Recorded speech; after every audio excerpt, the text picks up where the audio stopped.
Hey guys, if you're new here, I'm Isabella. Welcome to my channel.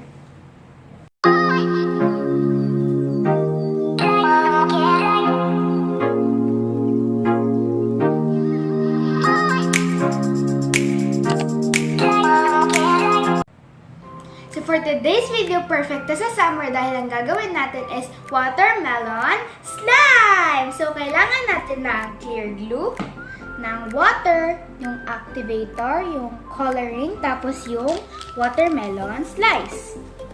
Yan. So kailangan lang natin ng 1/4 cup of glue. Let's put it here. Wow. Tapos kunin lang natin yung natira sa sa lalagyan niya. Yan. Tapos 1 cup na water.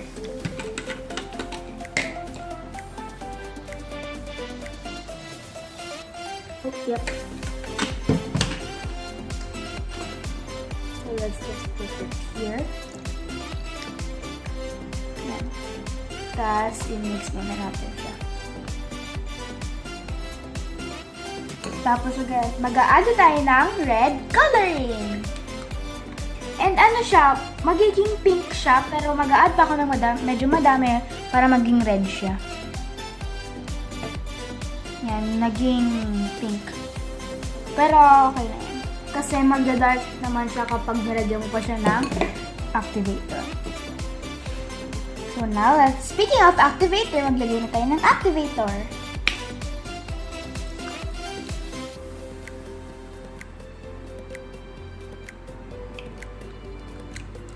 Yan, mag-mix lang tayo mag-mix, tapos maglalagay din tayo ng activator ng pakunti-kunti lang.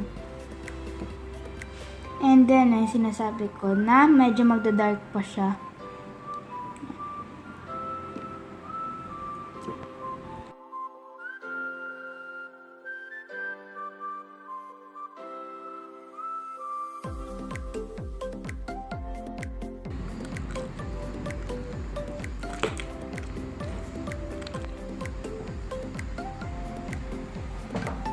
So guys, after mixing, ito na itsura niya. It looks like melted ice cream. Watermelon ice cream. Ang ganda niya kasi transparent siya.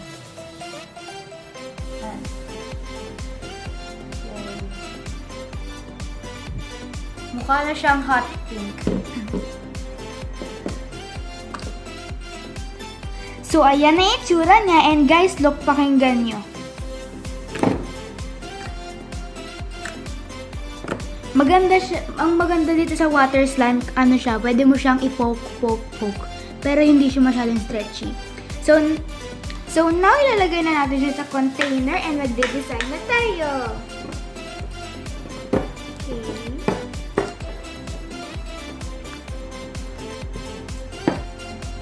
And mag-flat mo na siya. Ang bilis nga na mag-flat eh.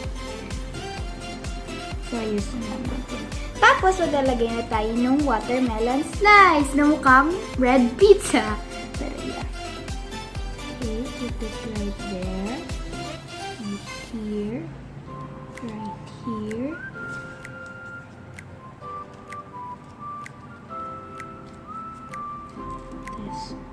Right there. And ayan na yung watermelon slime. It looks pretty edible. So, ayan na siya. Ang ganda niya. Oh! I just noticed na mukha siyang smiley face. Ayan yung mata, ayan yung smile. Ayan na siya. Di ba guys, ang bilis lang niya. So guys, that's the end of the video and I hope nagustuhan niyo ang aking watermelon slime! This is my face. See you on my next vlog. Bye-bye! Happy